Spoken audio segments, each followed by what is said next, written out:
partner in health work. So we'll be getting and we'll be getting Welcome.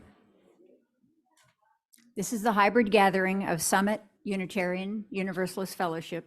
I'm Suzanne McQuaide, the Service Associate today. To help us enter the spirit of worship, let us calm our hearts and minds and listen to the prelude, but first I'll read you the centering thought. We recognize and honor today every dad. They are our dads, rich and poor, tall or short, slender as a pole or round as a basketball. Birth fathers and adoptive fathers, stepfathers and foster dads, fathers who have no children themselves, but who step in to help raise a child, grandfathers and uncles, single moms who've learned to go beyond motherhood, trans dads who have given birth, trans dads who haven't, queer dads and gay dads and female partners willing to take the role. They are because of us. We are because of them. They are our dads. And thank you for the prelude, Karen. Thank you. I'm going to play the Intermezzo, Opus 117, number 2 by Johannes Brahms, and he wrote a small poem in front of it. Sleep, my child, soft and deep. It grieves me much to see thee weep. My grandfather loved this piece, and he used to ask me to play it over and over again. And he was a homesteader, one of the last ones, and he had, when he died, the 2 records in his library were these intermezzos of Brahms, and the boll weevil is a little black bug. So also Brahms himself never had kids, but he wrote the most famous lullabies we have. So I relate to my father singing lullabies to me and my kids and my grandkids. So I really appreciate this piece. Thank you.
Thank you, Karen. It was so beautiful. Just the right touch this morning. Welcome again to the Sunday morning worship service. Summit is a liberal religious community bound by shared principles that are drawn from world religions, humanist teachings, nature, science, philosophy, and personal practices. We are a religion of love and inclusion. Our mission here at Summit is to build a more compassionate, just, and sustainable world. And Mark will have an announcement later, but that's the only announcement I've heard of. So, land acknowledgement. We want to acknowledge that our fellowship resides on unceded Kumeyaay land. The Kumeyaay people have lived on this land for more than 10,000 years.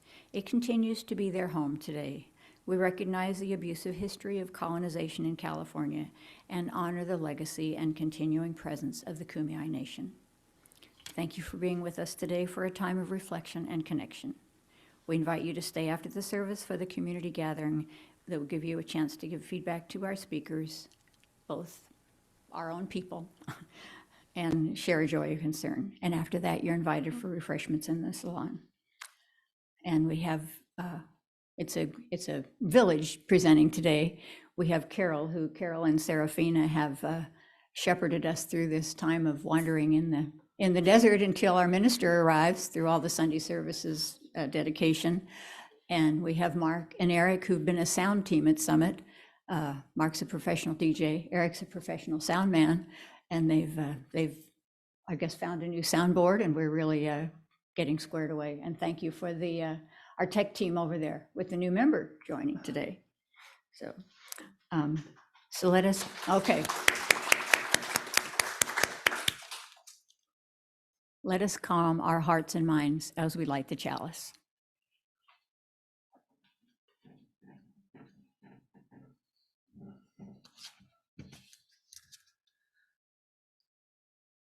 For all the moments and all the meaning in the role of a lifetime, we light our chalice for fathers and for fatherhood. Amid the griefs and the joys of this day, may we remember to celebrate the people of all genders who love and support and nurture and parent and father.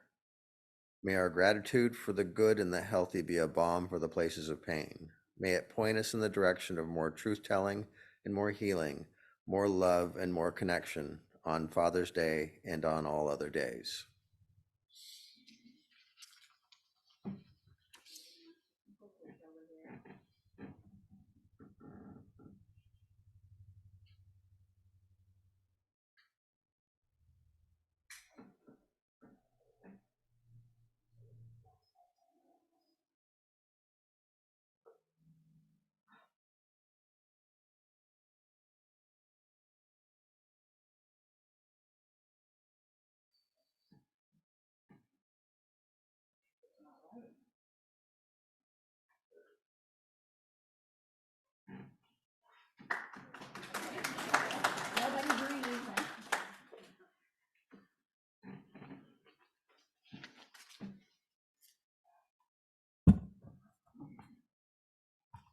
Ready for the you hymn and aspiration.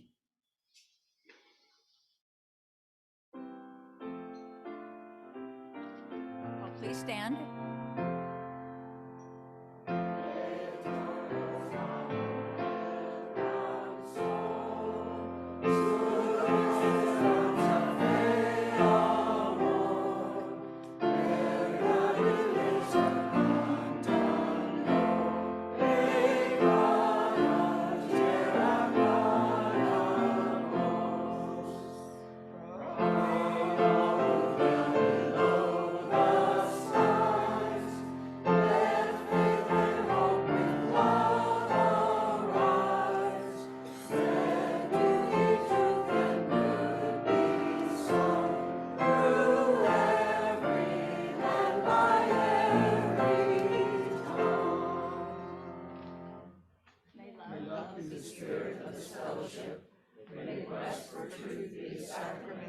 And service be its prayer, to dwell together in peace, to seek knowledge and freedom, and to help one another in fellowship.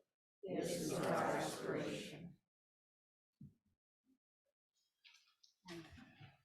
Carol, as well as part of planning the service today, is presenting 2 of the offerings.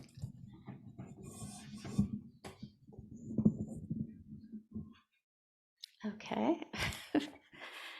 Okay, I'm going to read 2 poems today. The first one is about mixed feelings, or the fact that happy and sad things can happen all at the same time. And it's by a poet I like called Clint Smith, from his book Above Ground. And the poem is entitled All at Once. The redwoods are on fire in California. A flood submerges a neighborhood that sat quiet on the coast for 3 centuries. A child takes their first steps and tumbles into a father's arms. 2 people in New Orleans fall in love under an oak tree whose branches bend like sorrow. A forest of seeds are planted in new soil. A glacier melts into the ocean, and the sea climbs closer to the land. A man comes home from war and holds his son for the first time. A man is killed by a drone that thinks his jug of water is a bomb. Your best friend relapses and isn't picking up his phone. Your son's teacher calls to say he stood up for another boy in class. A country below the equator ends a 22-year civil war. A soldier across the Atlantic fires the shot that begins another. The scientists find a vaccine that will save millions of people's lives. Your mother's cancer has returned, and doctors say there is nothing else they can do. There's a funeral procession in the morning and a wedding in the afternoon. The river that gives us water to drink is the same one that might wash us away.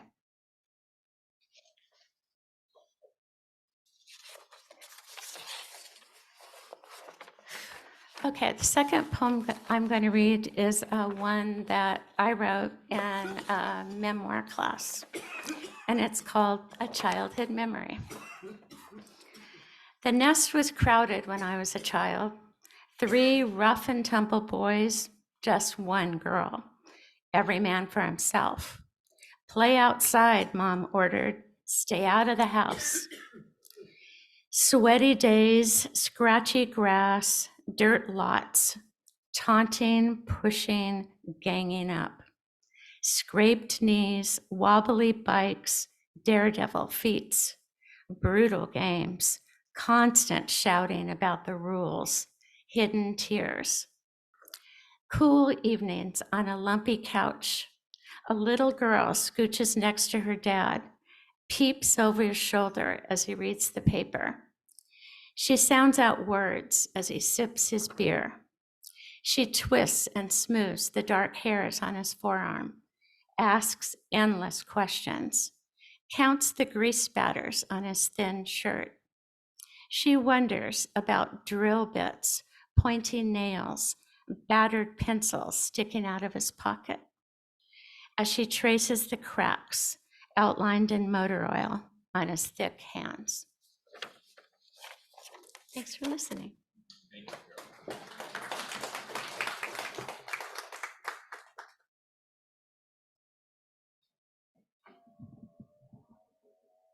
Thank you, Carol.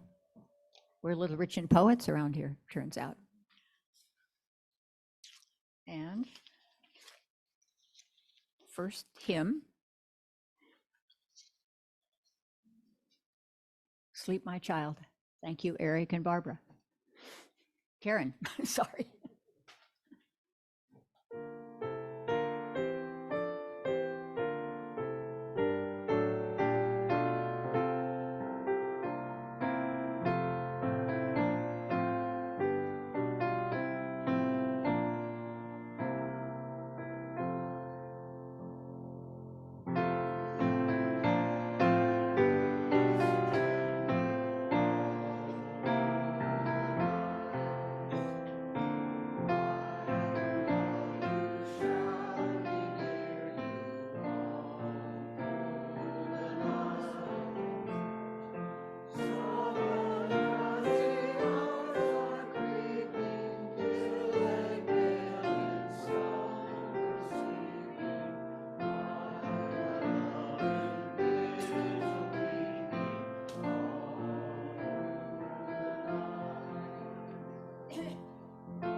Thank you.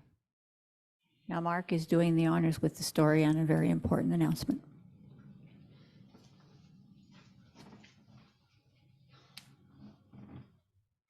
Hi.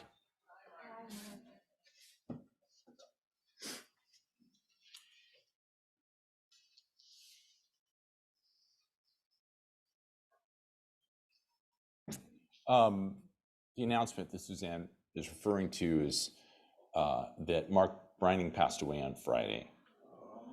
The larger Summit community should get that communication in the next week by email, and Mark and Pat's daughter Jennifer has communicated that we will do a celebration of life later in the summer. So those details will come fairly soon. We're going to do time for all ages, and I'm going to read the story from the pulpit. And the book is "And Tango Makes Three." And you should be able to follow along with the images on the screen. And Tango Makes Three. In the middle of New York City, there is a great big park called Central Park. Children love to play there. It has a boat pond where they can sail their boats. It has a carousel to ride on in the summer and an ice rink to skate on in the winter. Best of all, it has its very own zoo. Every day, families of all kinds go to visit the animals that live there. But children and their parents aren't the only families at the zoo. The animals make families of their own. There are red panda bear families with mothers and fathers and furry red panda bear cubs. There are monkey dads and monkey moms raising noisy monkey babies. There are toad families and toucan families and cotton top tamarin families too. And in the penguin house, there are penguin families. Every year, at the very same time, the girl penguins start noticing the boy penguins, and the boy penguins start noticing the girls. When the right girl and the right boy find each other, they become a couple. Two penguins in the penguin house were a little different. One was named Roy, and the other was named Silo.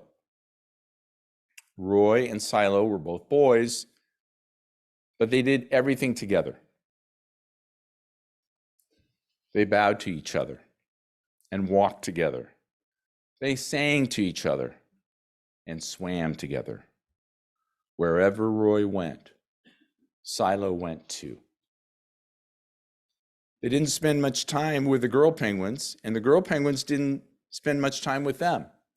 Instead, Roy and Silo wound their necks around each other. Their keeper, Mr. Gramsay, noticed the two penguins and thought to himself, they must be in love. Roy and Silo watched how the other penguins made a home. So they built a nest of stones for themselves. Every night, Roy and Silo slept there together, just like the other penguin couples. And every morning, Roy and Silo woke up together. But one day, Roy and Silo saw that the other couples could do something they could not. The mama penguin would lay an egg. She and the papa penguin would take turns keeping the egg warm until finally it would hatch, and there would be a baby penguin. Roy and Silo had no egg to sit on and keep warm. They had no baby chick to feed and cuddle and love. Their nest was nice, but it was a little empty. One day, Roy found something that looked like what the other penguins were hatching, and he brought it to the nest. It was only a rock, but Silo carefully sat on it and sat and sat. When Silo got sleepy, he slept, and when Silo was done sleeping and sitting, he swam, and Roy sat. Day after day, Silo and Roy sat on the rock, but nothing happened Then Mr. Ramsay got an idea. He found an egg that needed to be cared for, and he brought it to Roy and Silo's nest. Roy and Silo knew just what to do. They moved the egg to the center of their nest. Every day they turned it, so each side stayed warm. Some days Roy sat while Silo went for food. Other days it was Silo's turn to take care of their egg. They sat in the morning, they sat at night. They sat through lunchtime and swim time and supper. They sat at the beginning of the month, and they sat at the end of the month, and they sat all of the days in between. Until one day, they heard a sound coming from inside their egg. Peep, peep, peep. Roy and Silo called back, squawk, squawk. Peep, peep, answered the egg. And suddenly, a tiny hole appeared in the egg shell. And then, crack. Out came their very own baby. She had fuzzy white feathers and a funny black beak. Now Roy and Silo were fathers. We'll call her Tango, Mr. Ramsay decided, because it takes two to make a tango. Roy and Silo taught Tango how to sing for them. When she was hungry, they fed her food with their beaks. They snuggled her in their nest at night. Tango was the very first penguin in the zoo to have two daddies. Soon Tango grew strong enough to leave the nest. Roy and Silo took her for a swim, just like the other penguin families. And all the children who came to the zoo could see Tango and her two fathers playing in the penguin house with the other penguins. Hooray, Roy. Hooray, Silo. Welcome, Tango, they cheered. At night, the three penguins returned to their nest. There they snuggled together, and like all other penguins in the penguin house, and all the other animals in the zoo, and all the families in the big city around them, they went to sleep. And Tango makes three.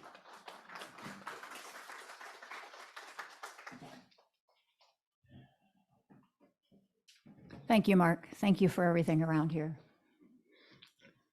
And now you get into your inner child. We have a little chant that you can do sitting down, but I need you to do the rhythm. Okay, apology for the grammatical mistakes, but it makes the poem flow. Okay. Baby don't need no silver spoon, he don't need no rub-a-dub-dub. It's a parent that a baby needs, a parent who can give that baby some love. Everybody says that a baby girl needs to learn a woman's gentle touch, and a boy needs a man to raise him and to show him how to be tough. Well, you know, a baby can grow up gentle if a gentle daddy takes good care. And a baby can grow up strong and brave when a strong, brave mama is there. Baby don't need no silver spoon, it don't need no rub-a-dub-dub. It's a parent that a baby needs, a parent who can give that baby some love. Whoa, too low for him. Some love. Thank you. Okay. Now another team, Margot and Mark, coming up for Father's Day meditation.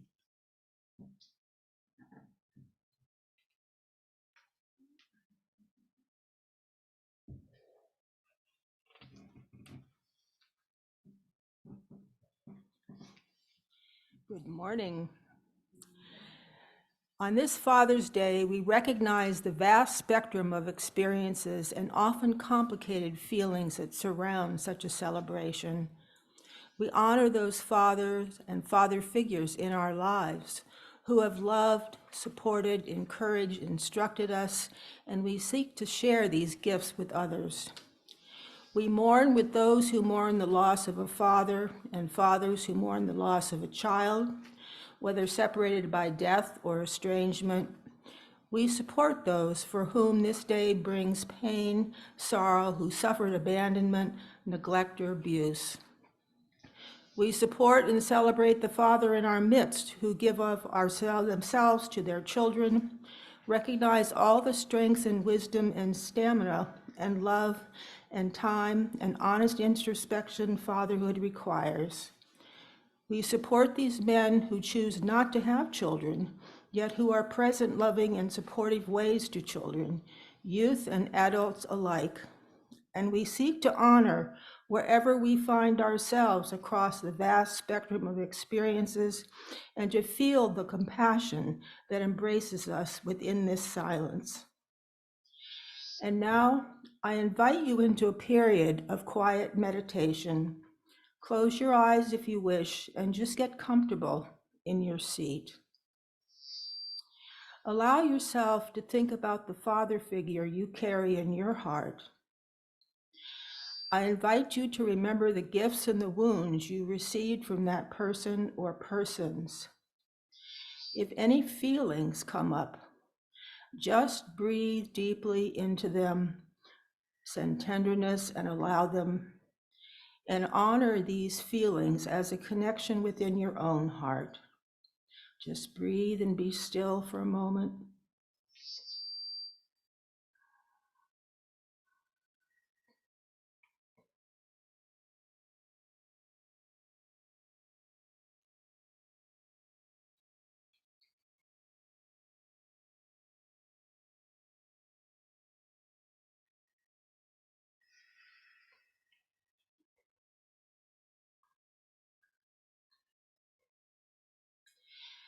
And as we close our meditation, just allow that continued love and tenderness, nourishing and parenting to circulate in and through your heart to all parts of you.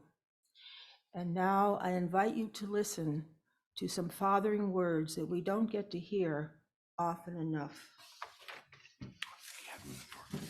There we go. You're looking here. I love you just the way you are. I have confidence in you. You can achieve your goals. I will stand behind you. You can depend on me. I am proud of you. Stand up for yourself. Your opinions and feelings are important. I have faith in you.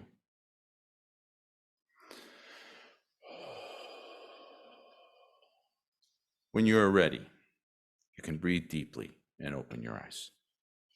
Let me walk with you back to your seat.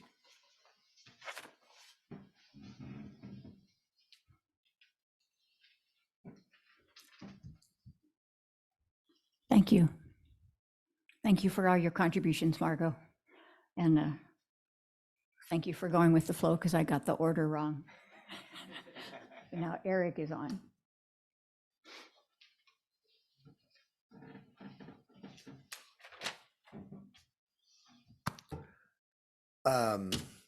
I wrote this down, but anyway, we'll see how it goes. I'm happy Father's Day. I grew up with a mother who was wonderfully fun and vibrant and creative, impulsive, unreliable, and alcoholic. My father was pretty straight-laced and kind of boring. He was predictable, dependable, and stable. My mom divorced my dad when I was in the 6th or 7th grade, and I had a younger brother. He was 3 years younger than I was. Seemed like she was looking for something, and I don't think she ever. It was always the grass was greener someplace else with my mom. And my father was pretty devastated with the failure of his marriage. And for a lot of obvious reasons, they decided it was better if my brother and I stayed with my dad, lived with my dad than her, which ended up being a lot. It was kind of a relief, honestly, because there was a lot of fighting that happened. My mom was kind of crazy. My mom still lived close by, and she brought my brother and I, we'd go to the Episcopal church, the local Episcopal church with her. And my dad was a choir director at the Methodist church across the street. And so, and in middle school, after they were divorced, I was going through my first communion class. It was kind of like catechism in the Catholic Church. And she was very involved in it and seemed to be really happy about it and proud. And one day I was almost through the classes, preparing to take my first communion, and she disappeared, and she was just gone. And I had no idea where she was or what was going on. And I don't remember anybody else having any idea where she was. It was hard. I remember trying to reconcile her being gone with what she was to me.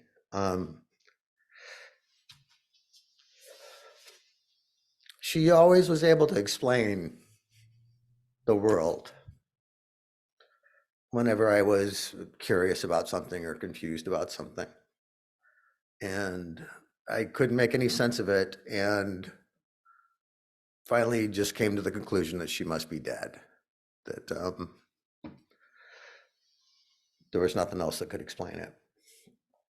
And it was after a couple of months, it seemed like, I don't know how long it was, it seemed like a long time. She just showed up again, and she apparently had been driving drunk and had gotten into an accident and had either been ordered by the police or she volunteered to go into rehab. And she must have just been too embarrassed to let anybody know. And from then on, it really was just my brother and dad and me. We saw my mom, but she was pretty much in and out of sobriety, although eventually when I was an adult, she got sober and was pretty much sober for the rest of her life until she died in 95. But unfortunately, it's true that what they say about the pears not falling too far from the tree. And I started drinking and using drugs at a pretty early age. And although I did okay in school and did pretty hard and did a lot of stuff, like I was on the varsity football team and I was a good student, but I also had kind of a shadow life there. I partied pretty hard and pretty much did whatever I wanted to. And it must have been really difficult for my dad. And I don't think I ever told him the truth. And it seemed like he never really quite, he kind of gave up. He didn't know what to do. And after I graduated from high school, and our relationship was right at the strain to the point where it was pretty bad. He was really supportive of my idea to join my older sister in California, and so he took me to the airport, and I flew to San Diego. I don't know if I mentioned I was in Northern Ohio when I grew up there. And then the older I got, and the farther away from the the intellectual arrogance that teenagers, expect probably more me than a lot of, I don't know. I just thought I knew there's no way he could understand what I was going through or what I needed. I understood how much I had gotten from my dad, and they had usually given me really great advice that I of course ignored because there's no way he could really understand. And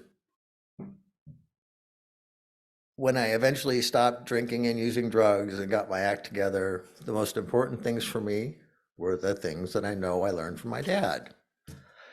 To keep your side of the street clean, pay your bills, be responsible. And those are things that I had no idea how to do when I was younger. I'd be thrown in jail because I hadn't paid a ticket that I got because I hadn't paid my registration for the car. It was stuff like that. And to always do what you say that you're going to do so that people know that they can rely on you. And that was my dad. He was kind, polite, civil, thoughtful, intelligent, cheerful, and above all, dependable and stable. He would have gone to hell and back to make sure that my brother and I were safe and taken care of. And I know that that commitment to all four of us, my older brother and sister and my younger brother, was there until the day he died. If I bring any of these qualities to the way that I approach my own family, I think I owe it to him. As you know, having children isn't always a walk in the park, and I'm grateful that my boys haven't tested my sanity quite to the point that I tested my dad's, at least up until now. I do my best to meet them where they are and to try and understand what's going on in their heads. These last 3 years since the pandemic have been particularly challenging for all of us, but even more so for our children. And so I try and cut them some slack. Above all, I want them to know that they have a peaceful, stable home and that they are loved. They can depend on Amy and I to take care of them and that we have their backs. It's a special thing to be part of a family. There's the four of us, but also all of the uncles and aunts and cousins, grandparents, and other extended family that stretched out across the country. It helps us know that we're not alone. And if I don't keep up my side of it, it jeopardizes those relationships. So my boys and my wife need to know that they can count on me to keep my side of the street clean and to always do what I say that I'm going to do.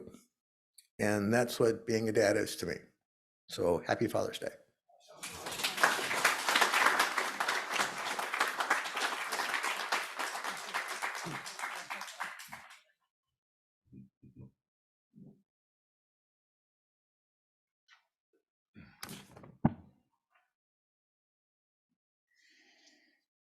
So I want to offer this reflection in loving memory of Pat and Mark Brining.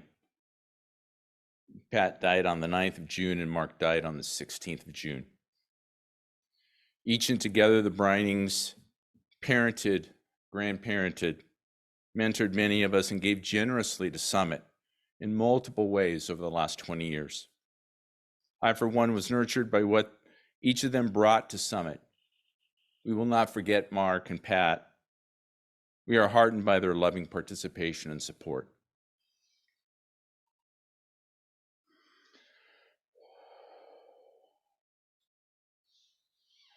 So 22 years ago this week, on the invitation of Frank Placone Willie, I stepped into the Summit pulpit to reflect on fatherhood. And it was a good time to accept the invite. I had been a dad for a mere 18 months. I recently read through a transcript of that offering, and I remember the early time of parenting my sons with affection and gratitude. But I will not repeat that today. Instead,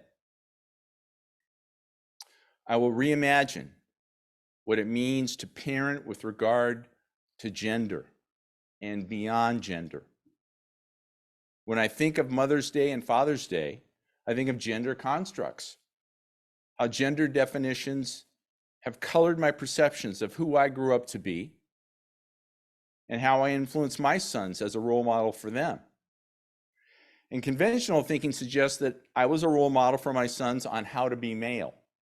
But as I look back, I think each of them was then and continues to be who they are in terms of gender identity. So I don't think I showed my sons how to be a man. For many years, I've said that I was underfathered, but not underparented in my upbringing. I'm refining that narrative a little bit. My mother continued to parent me after my father died. She could only parent me as the woman she was. And although as an adult, I've received guidance and sought out mentoring from men, I now conclude that I got all the parenting I needed to get to adulthood. Did my mom father me? Does that question bother anyone else's binary framing of gender? I'm not perfectly comfortable with it, so I'm going to look at it. Consider the following use of language. In his book, Iron John, Robert Bly describes a self-view and experience of a man as male mother to his children. Beyond gender categories, the focus is on practices and values that all children need and any parent can offer and embody. regardless of gender identity. Rather than focus on the who of parenting, at least in terms of gender, what are some of the positive values that can be transmitted by parenting? Gentle guidance, acceptance, affection, encouragement, and a loving presence come to mind. Is there advantage to treating gender as more of a spectrum experience for the parent rather than labeling each behavior and virtue as either male parenting or female parenting? I recall my mother doing a good job parenting me. So I'm considering that parenting from my mother eventually gave birth to my time of fathering. I'm removing the firewall in my choice of language between female and male. I'm suggesting that parenting experience transcends gender expression or identity. I was not stunted, denied, or unable to be a dad because I grew up without a father. On the great matter of parenting, I'm suggesting that gender can be seen as a continuum rather than exclusive categories and rigidly defined parental roles. And although some people have suggested we celebrate Parents' Day instead of 2 gender-based parent occasions each spring, I am merely using this Dad's Day to shake out my own notions of gender. As a cisgender man, I need the practice and can benefit from these some gender questions, such as, can a man mother his children? Can a woman father the fatherless child? Does gender assignment and gender attachment to parenting create problems that can be avoided? I'm going to briefly wander off the path for a moment. Stay with me, there's a point to it. Bly's discussion of the Iron John myth includes referencing the ancient Egyptian gods that reflected a pre-Christian cosmology, which did not reduce human views of the divine into a binary. Ra was the sky father and Isis was the earth mother. But there were 2 other prominent gods in every Egyptian moment, Nut and Geb. Nut was the sky mother, and this deity was central to Egyptian death ritual and burial. The human entered the life through the earthly mother and left life through the divine mother. Geb was the earth father. And this earth-rooted deity is key to the Iron John myth of deep, authentic masculinity. Bly suggests the ancient Greeks and the Europeans after them, quote, lost track of the full complement of 4 gods and preserved memory of only 2.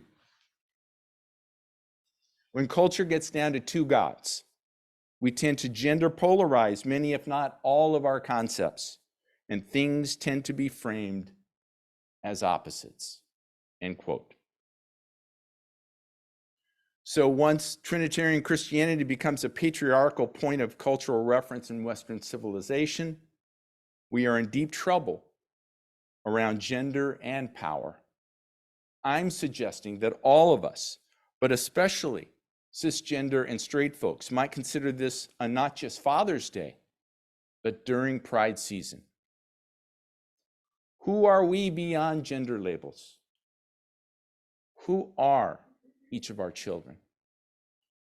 Can a parent ultimately answer that last question better than the child can? Who are our parents? Maybe most importantly, when a child or an adult tells me who they are, am I listening and accepting, or am I defining and controlling? So the most intentional way I'm exercising these questions this Father's Day is to consider personal notions of gender through my own life. And Andrew Solomon's book, Far from the Tree, Parents, Children, and the Search for Identity, has been very helpful.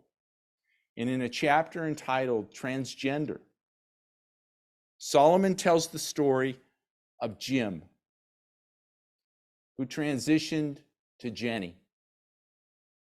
Jenny remained married to her wife, Dee Dee.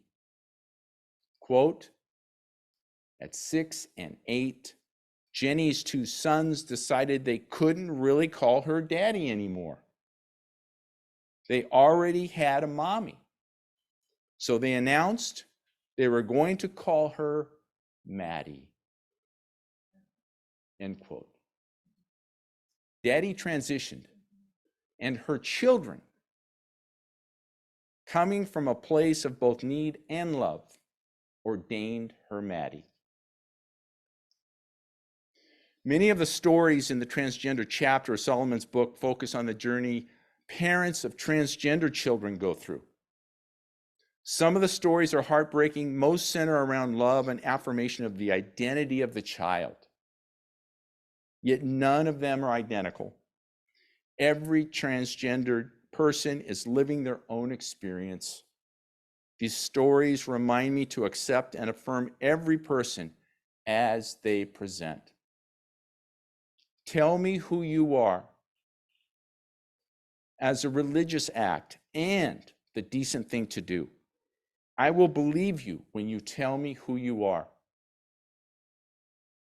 This is my pledge and aspiration this Father's Day. I'm also left with a feeling that sometimes it's not clear who the leaders of love are at any moment in the life of a family. I recall times when one of my sons pointed out something about a family matter, and he was right. Love is not linear or one way, and sometimes the parent, and I'm talking about myself here, locked into decades of conditioning, is in need of the wisdom of their children. Solomon goes on, quote, transition is a change of identity for the person who goes through it, and also for the people who surround that person, end quote. Transition, I'm suggesting, is a community experience, albeit it is always the individual person who claims the changes for themselves first. The family can ignore and reject or accept, embrace, and celebrate their members' transitions. Some years ago, this fellowship took the formal step of becoming a welcoming congregation to people who identify as lesbian, gay, bisexual, trans, queer. As non-hetero, non-cisgender people continue to present, I think we could and should reaffirm and again pledge to this welcoming aspiration as a communal body. I suggest Father's Day and Pride Month are opportunities to accept, embrace, and celebrate our community members as they come out and transition to each their own most authentic selves. I say it out loud. The gender fluid person and non-binary folks are welcome at Summit. I say it loud. Welcome home to persons who identify as gender variant, neurodivergent, DID, people living with disabilities, androgynous, and intersex persons.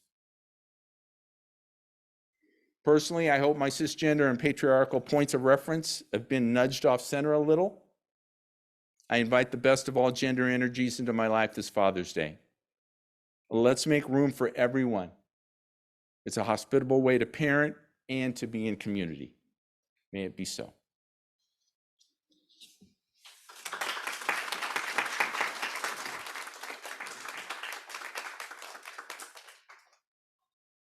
Thank you, Mark.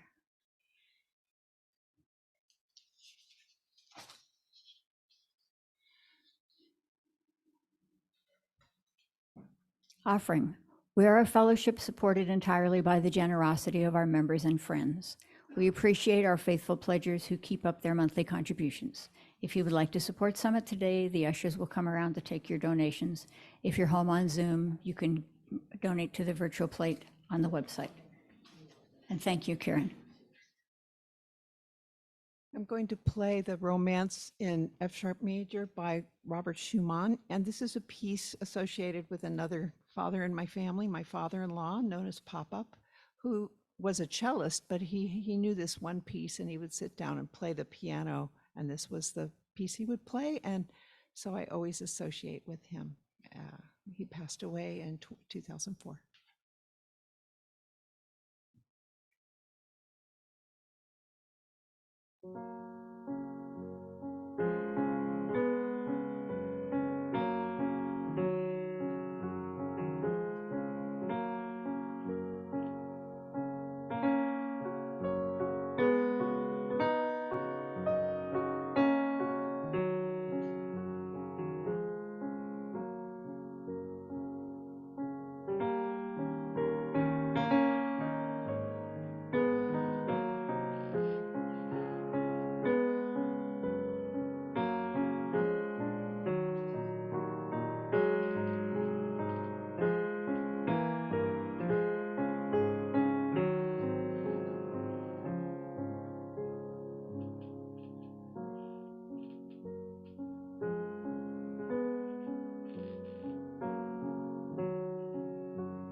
We stand in body and spirit. Let it be a dance. And the Someone mentioned that if you want to follow in a hymnal, it kind of weaves around. Might be easier to follow than just the lyrics.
Thank you, dancers, particularly. Okay. Yeah, we're going to extinguish the chalice now in memory of Mark and Pat Brining.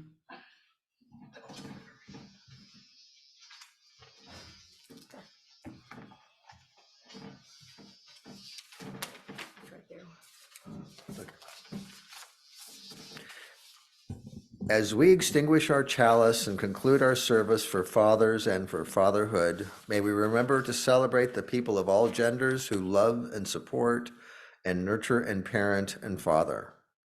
May our gratitude for the good and the healthy point us in the direction of more healing, more love, and more connection on Father's Day and all other days.